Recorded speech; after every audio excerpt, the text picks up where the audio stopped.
నమస్తే, నేను మీ mirror Vijaya Reddy. Yes, సభ success అయ్యిందన్న విషయము కాంగ్రెస్ వాళ్ళకు నిద్ర పడతలేదు. ఎట్లుందంటే వాళ్ళకి పచ్చి వెలక్కాయ గొంతులో పడ్డ చందంగా మారింది. అరే ఏంది వాళ్ళ భయం తెలుసా? మనం ఎంత అబద్ధాలు ప్రచారం చేసినా కూడా ప్రజలకు ఎక్కుతలేదు ఎందుకు? సభ సక్సెస్ కాలేదన్న కూడా విషయం కూడా ఎందుకు ప్రజలకు ఎక్కుతలేదు? గ్రీన్ మ్యాట్లు వేసిరు, వాళ్ళు ఎయిటింగ్ చేసి చూపించారని చెప్పినప్పుడు కూడా ప్రజలు ఎందుకు నమ్ముతలేరు? ఎందుకు నమ్ముతలేరు అంటే నిజాలు కాబట్టి. ఏవి నిజాలు?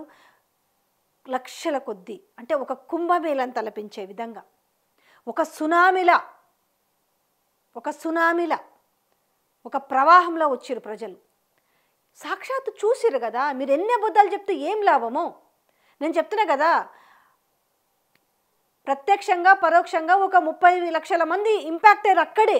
ఆ ఎలకతుర్తి గ్రామ చివార్లు కావచ్చు, కరీంనగర్ పరిసరాలు కావచ్చు, ఇటు సిద్దిపేట, సిరిసిల్ల, గజ్వేలు, వరంగల్, హన్మకొండ, కాజీపేట, ఇట్లా మొత్తం ములుగు, ఆదిలాబాదు, తర్వాత పరిగి నుంచి మొదలు పెడితే, కొడంగల్ నుంచి మొదలు పెడితే యావత్ అన్ని జిల్లాల వాళ్ళు ఎఫెక్ట్ ఎట్లా అయ్యారనంటే అక్కడి నుంచి వస్తుంటారు. ట్రాఫిక్లు చూసిరు కదా.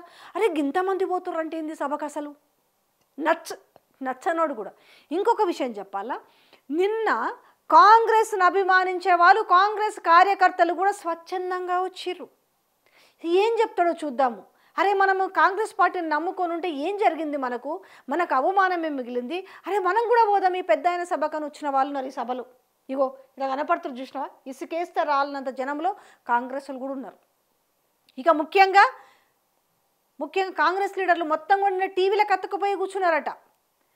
ఇంక్లూడింగ్ గాంధీ భవన్ నుంచి మొదలు పెడితే, సిఎల్పి నుంచి మొదలు పెడితే, వాళ్ళ ఆఫీసులలో, సెక్రటరియట్లో మొత్తం టీవీలలో కేసీఆర్ సభ. కేసీఆర్ ఏం మాట్లాడతాడు అనేసి. ఆ కేసీఆర్ మాట్లాడిన దాన్ని తట్టుకోలేక, ఇగో ముఖ్యమంత్రి అంటే గిట్లుండాలి, ఇగో ఈ డిస్కషన్ జరిగిందట. మన ముఖ్యమంత్రి అయితే స్టేజ్ ఎక్కితే ఎంతసేపు వాణి దొక్కుతా వీని దొక్కుతా, తొక్కుకుంటూ వచ్చినా తొక్కుకుంటూ పోతా, తొండలు నిక్కర్లు లాగులు, మొగాడు గిగాడని మాట్లాడతాడు. ఇగో ఇట్లుండాల, ఇగో ఇలా ఉండాలి, ప్రజలను ఉద్దేశించి మాట్లాడాలి, ఇలా కార్యకర్తలను ఉద్దేశించి మాట్లాడాలి అనేసి వాళ్ళే చెప్పుకుంటున్నారంట.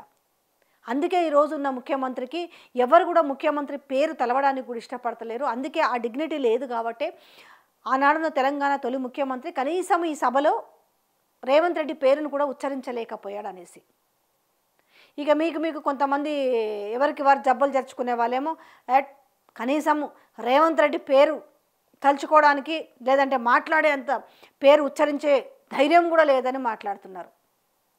ఉండాలి, అతి చేసేటప్పుడు కొంత ఉండాలి మనిషికి, అంతో ఇంతో కొంతని. ఇదంతా తెలంగాణ ప్రజలు అనుకుంటున్నారు.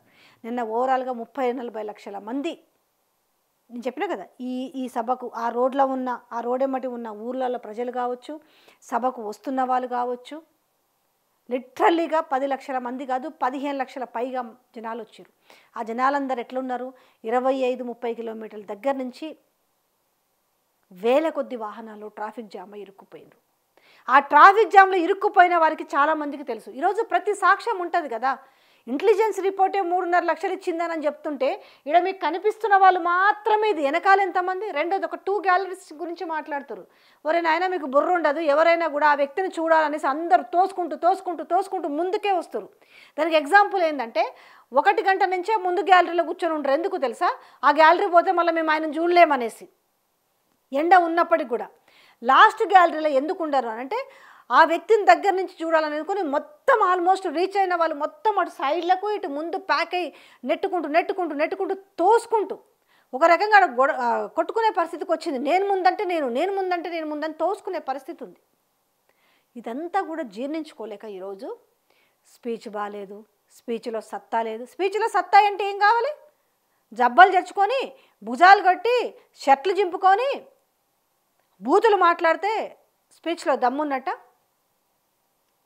ఏం మాట్లాడతారు? ఒక రజతోత్సవ సభది. పార్టీ ఆవిర్భవించినప్పటి నుంచి ఇప్పటి వరకు ఏం జరిగిందో చెప్పుకుంటూ పోతారు. అంతేగాని వానేస్తాం, వీని వీక్తాం, వానిదంతాం మేము అన్నాడు కదా. అసలు మీకు మీరు జబ్బలు జరుచుకుంటున్నారు తప్ప మీ పార్టీని, మీ ప్రభుత్వాన్ని దించే కర్మ మాకు లేనే లేదు. అసలు మేము అట్లాంటి కిరికిరే చేయము. మిమ్మల్ని ప్రజలే చీదరించుకోవాలి అని చెప్పారు కదా సభావేదికగా. అది మీకు నచ్చలేదు కదా, పార్టీ దించుతామంటే ఇదిగో చూసినావా, పార్టీ దించుతామంటున్నారు, ప్రభుత్వాన్ని వడగొడతామంటున్నారు, ప్రభుత్వాన్ని వడగొడతామంటారని మీరు చింపుకునేవాళ్ళు, జబ్బలు జరుచుకునేవాళ్ళు. కానీ అవకాశం ఇవ్వలేదు కదా. ఒక హుందాగా మాట్లాడిన విధానాన్ని డైజెస్ట్ చేసుకోలేకపోయారు. అందుకే కడుపు మండి అప్పుడు మీరు ఇంతకుముందు ఏదో పెట్టుబడులు తెచ్చామని ఈనో ప్యాకెట్లకు మాలాంటోళ్ళని తీసుకుపోయి నన్ను తీసుకుపోయి ఒక బ్రాండ్ అంబాసిడర్గా పెట్టారు కదా. తిరిగి మీరు వేసుకోండి. రాత్రులు నిద్రలేక ఓకే, ఎవరెవరు ఏం దాగింటారు, ఎవరెవరు ఎన్ని ఈనో ప్యాకెట్లు తాగుంటారో ఒక్కసారి యాదికి చేసుకోండి. సభ గ్రాండ్ సక్సెస్. అది నేను ఒక తెలంగాణ బిడ్డగా చెప్తున్నా, నేను పోయినా కాబట్టి చెప్తున్నా. నేను ఎన్ని గంటలు సెల్ ఫోన్ సిగ్నల్స్ లేక ఇబ్బంది పడ్డానో నాకు తెలుసు. ఆ ట్రాఫిక్లో ఎన్ని గంటలు మేము ఉన్నామో అది మాకు తెలుసు. ఎస్, నేను కూడా తెలంగాణ బిడ్డగానే చెప్తున్నా. సభ గ్రాండ్ సక్సెస్. తెలంగాణ ప్రజలందరూ కూడా మళ్ళా తెలంగాణ తొలి ముఖ్యమంత్రి కేసీఆర్ వైపు చూస్తున్నారు. ఇంకా 3 ఏళ్ళు మేము ఎట్లా భరించాలి ఈ ప్రభుత్వాన్ని అని అనుకుంటున్నారు. ఇంకా 3 ఏళ్ళ మేము ఎట్లా భరించాలి అనుకుంటున్నారు. దానికి తోడు ఈరోజు ఏం చెప్పిండు, ఇప్పుడున్న ముఖ్యమంత్రి నా పాలన ఏంటో ఎన్నికల 6 నెలల ముందు తెలుస్తుందంటే, ఎన్నికలకు ముందు మీకు మళ్ళా తడిగుట్టలతో గొంతులు కోయడానికి సిద్ధంగా వస్తారు. ఇప్పుడు ఇచ్చే సంక్షేమ పథకాలన్నీ కూడా ఆడ ఇచ్చుకుంటూ పోయి దాని తర్వాత ఎలక్షన్ల ముందు 6 నెలల ముందు ఇస్తారంట. అప్పుడు ప్రజల్ని మార్చడానికి మళ్ళీ మేము ముందుకు వస్తారంట. మాలాంటోలో మిమ్మల్ని ఎప్పటికప్పుడు అలర్ట్ చేస్తూనే ఉంటాము. దయచేసి క్షుణ్ణంగా పరిశీలించండి. తెలంగాణ రాష్ట్రంలో ఏం జరుగుతుంది, ప్రజల్ని ఏ విధంగా ప్రభుత్వం మోసం చేస్తుంది అనేది మీ చేతిలోనే ఉంది. మీకు అవకాశం వచ్చిన ప్రతిసారి దాని ప్రతిఫలం ఏ విధంగా ఉంటుందో చూపించాల్సింది కూడా మీరే. నిజంగానే మహిళకు 2,500 రూపాయలు వస్తే మీరు 5 ఓట్లు తప్పులేదు. నిజంగానే నిరుద్యోగ భృతి ఇస్తే నిజంగానే మీరు కాంగ్రెస్ పార్టీని పొగడండి. నిజంగానే చదువుకునే అమ్మాయిలకు స్కూటీలు ఇస్తే నిజంగానే ఓట్లు వేయండి, పొగడండి.